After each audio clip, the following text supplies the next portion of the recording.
السلام علیکم ورحمۃ اللہ وبرکاتہ۔ الحمدللہ رب العالمین والصلاة والسلام علی رسولہ الکریم وعلی آلہ وصحبہ اجمعین ومن تبعہم بإحسان الی یوم الدین، اما بعد۔ قال النبی صلی اللہ علیہ وسلم تسحروا فإن فی السحور برکۃ۔ محترم سامعین، آج کے اس مختصر درس کے اندر ہم لوگ دو چیزوں کو سنیں گے انشاءاللہ۔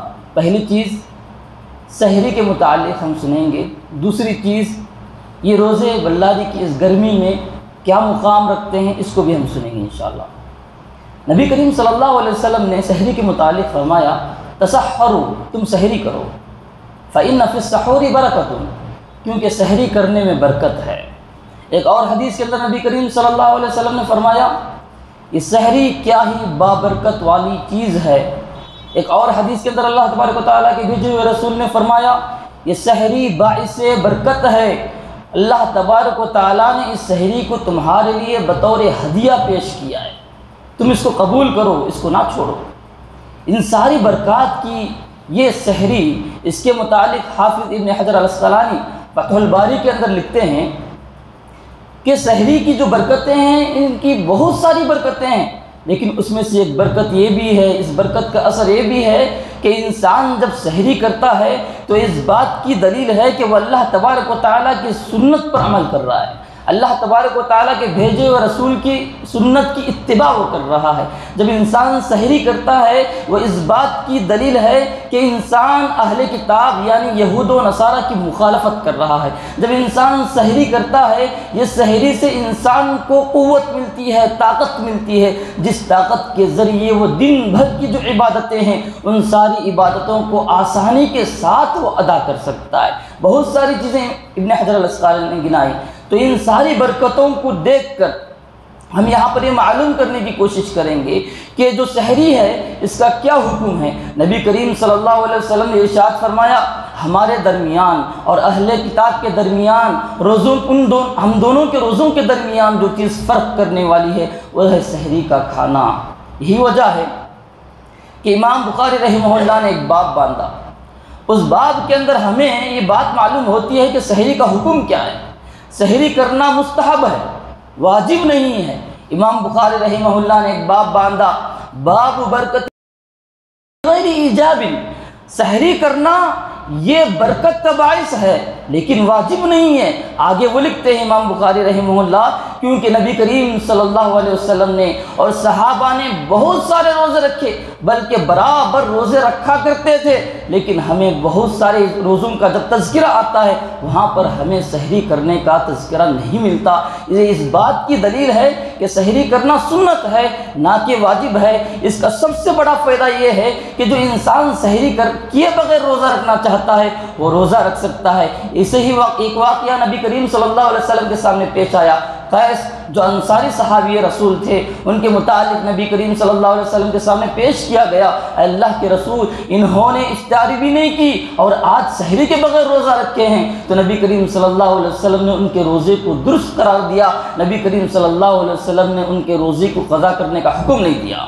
اس بات کی دلیل ہے کہ روزہ سنت ہے، بلکہ امام نووی رحمہ اللہ صحیح مسلم کی شرح میں لکھتے ہیں اسی سحری کے متعلق کہ یہ اجماع امت ہے، اجماع علماء نے اجماع کیا ہے اس بات پر کہ سحری مستحب ہے، یہ واجب نہیں ہے۔ یہی نہیں، اب ہم یہ کوشش کرتے ہیں کہ جو سحری مستحب ہے، سحری جو انسان کو کرنی ہے، اس سحری کے اندر کھانے کی سب سے اچھی چیز کون سی ہے؟ نبی کریم صلی اللہ علیہ وسلم نے کہا مومن کی سب سے بہترین سحری اس کا کھجور ہے، کھجور مومن کی سب سے بہترین سحری ہے۔ اس کے علاوہ علماء نے کہا جو بھی کھجور کے علاوہ حلال روزی جو انسان کو حاصل ہوتی ہے، حلال رزق سے سحری کرنا چاہیے۔ اگر کسی کو روزی روٹی حاصل نہیں ہوتی، کسی کے پاس اتنا بھی کھانا نہیں ہے، تو نبی کریم صلی اللہ علیہ وسلم نے کہا اس کے لیے ایک گھٹ پانی پی کر بھی وہ سحری کر کے روزہ رکھ سکتا ہے۔ نبی کریم صلی اللہ علیہ وسلم نے کہا تسحروا ولو بجرعۃ من الماء، تم سحری کرو اگرچہ کہ ایک گھٹ پانی کے ذریعے ہی کیوں نہ ہو۔ یہ ساری کی ساری چیزیں سحری کرنے پر دلالت کرتی ہیں۔ یہ روزے کے اندر ہم سحری کر لیے، روزہ بھی رکھ لیے، اب بلاری کے اندر دیکھتے ہیں، بلاری جیسے بہت سارے علاقوں میں ہم دیکھتے ہیں بڑی سخت گرمی ہوتی ہے، لوگ کہتے ہیں اتنی گرمی، اب یہ گرمی کوئی سخت نہیں ہے، ابھی بہت زیادہ گرمی آنے والی ہے، کیسے روزہ رکھیں گے؟ اس طرح کی پریشانی کی باتیں، یہ پریشان ہونے کی بات نہیں ہے، بلکہ گرمی زیادہ ہونا یہ خوشی ہونے کی بات ہے کہ جتنی شدت کے ساتھ گرمی ہوگی اتنی شدت کے ساتھ پیاس لگے گی، جتنی شدت کی پیاس لگے گی اللہ تبارک و تعالیٰ اتنا ہی زیادہ ثواب دے گا۔ ایک عابد و زاہد کے قول کے متعلق وہ بیان کرتے ہیں کہ 3 چیزیں اگر نہ ہوتی تو مجھے کوئی پرواہ نہیں ہوتی کہ میں یعصوب بن جاتا۔ یعصوب کہتے ہیں شہد کی جو مکھیاں ہوتی ہیں ان مکھیوں کی رانی کو عربی زبان میں یعصوب کہا جاتا ہے۔ 3 چیزیں، پہلی چیز کیا تھی؟ سخت گرمی میں شدت کی پیاس میں روزہ رکھنا۔ سخت گرمی ہے، شدت کی پیاس لگی ہے، لیکن اللہ کی خاطر میں روزہ رکھوں، یہ چیز مجھے بہت زیادہ پسند ہے۔ سخت سردیوں میں لمبی لمبی راتوں میں اللہ تبارک و تعالیٰ کے سامنے کھڑے ہو کر رات میں قیام کرنا، یہ مجھے زیادہ پسند ہے۔ اسی طریقے سے وہ تیسری چیز بیان کرتے ہیں، تہجد کی نماز میں اللہ تبارک و تعالیٰ کی کتاب کو پڑھ کر جو مزہ آتا ہے، وہ مزے کی وجہ سے میں آج اللہ تبارک و تعالیٰ کے سامنے کھڑ کر تہجد پڑھنا چاہتا ہوں۔ یہی نہیں، عامر بن قیس بہت ہی متقی و پرہیزگار انسان امیر معاویہ کے پاس آتے ہیں جب امیر معاویہ شام میں تھے۔ شام کا علاقہ ٹھنڈا علاقہ، وہاں پر زیادہ گرمی نہیں ہوتی۔ عامر بن قیس بصرہ سے آتے ہیں۔ بصرہ ایک ایسا علاقہ جہاں پر بہت زیادہ گرمی ہوا کرتی تھی۔ عامر بن قیس بصرہ سے شام آئے، امیر معاویہ سے ملاقات کی۔ امیر معاویہ اس زمانے کے سردار بادشاہ تھے۔ امیر معاویہ سے ملاقات کی تو امیر معاویہ نے کہا، اے عامر بن قیس کیا چیز چاہتے ہو؟ مانگو جو مانگنا ہے، کیا مانگنا چاہتے ہو؟ تو عامر بن قیس نے کہا مجھے کسی چیز کی ضرورت نہیں ہے۔ امیر معاویہ نے اصرار کیا کہ مانگو، تو انہوں نے کہا اگر تم دینا ہی چاہتے ہو تو بصرہ کی گرمیوں کو، بصرہ کی سخت گرمیوں کو یہاں پر واپس لوٹا دو، کیونکہ شام کے اندر روزہ رکھنا میرے لیے بہت ہی آسان ہو رہا ہے۔ بصرہ کے اندر بڑی سخت گرمیاں ہوا کرتی تھی، ہم وہاں پر ان سخت گرمیوں میں روزہ رکھ کر اللہ تبارک و تعالیٰ سے یہ امید رکھتے تھے کہ اس سخت پیاس کی وجہ سے اللہ تبارک و تعالیٰ ہمارے اجر کو بڑھا کر ہمیں عطا کرے گا۔ یہی نہیں، حضرت ابو الدرداء رضی اللہ تعالیٰ عنہ نے کہا کہ دنیا کی جو گرمی ہے اس گرمی سے بڑھ کر آخرت کی گرمی ہے۔ قیامت کے دن جو گرمی ہوگی اس گرمی سے بچنے کے لیے دنیا کی اس گرمی کے اندر روزہ رکھا کرو۔ بلکہ انہوں نے ایک اور چیز بیان کی، کہا کہ قبر کے اندر تاریکی ہی تاریکی ہے، اس قبر کی تاریکی سے بچنے کے لیے رات کی تاریکیوں میں اٹھ کر اللہ تبارک و تعالیٰ کے سامنے کھڑے ہو کر نماز پڑھا کرو۔ یہ ساری کی ساری چیزیں ہمیں اس بات پر دلالت کرتی ہیں کہ ان سخت گرمیوں میں بھی ہم اللہ تبارک و تعالیٰ کو راضی کرنے کی خاطر، اللہ کو راضی کرنے کی خاطر روزہ رکھیں گے۔ ایک اور واقعہ میں نے آپ لوگوں کے سامنے جمعہ کے اندر بیان کیا تھا کہ عبداللہ بن عمر کا وہ واقعہ، غلام ہیں، وہ غلام بکریوں کو چراتے ہوئے بھی نفل روزہ رکھا ہوا تھا۔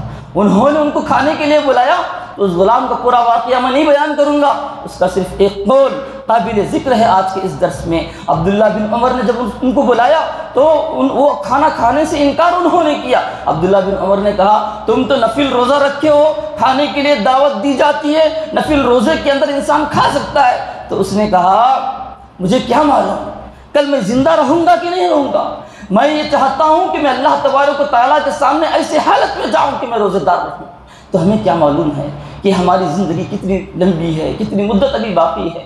جہاں تک ہو سکے ابھی وقت ہے رمضان کا، جتنی چاہے عبادتیں کرو۔ اس رمضان کا ایک ایک لمحہ، ایک ایک سیکنڈ ہمارے لیے باعث خیر کا سیکنڈ ہے۔ وہ جہاں تک ہو سکے ہمیں کوشش کریں کہ اللہ تبارک و تعالیٰ کو منائیں، اللہ تبارک و تعالیٰ کے سامنے جہاں تک ہو سکے عبادت کرنے کی کوشش کریں۔ آخر میں اللہ تبارک و تعالیٰ سے یہی دعا کرتا ہوں کہ اللہ تبارک و تعالیٰ مجھے کہنے والے کو کہنے سے زیادہ، آپ سننے والوں کو اللہ تبارک و تعالیٰ سننے سے زیادہ عمل کرنے کے اللہ تبارک و تعالیٰ توفیق عنایت فرمائے۔ اللہ تبارک و تعالیٰ ہمیں ہمارے اعمال کے اندر اخلاص کو پیدا کرنے کے اللہ تبارک و تعالیٰ توفیق عنایت فرمائے۔ آمین یا رب العالمین۔ وآخر دعوانا ان الحمد للہ رب العالمین۔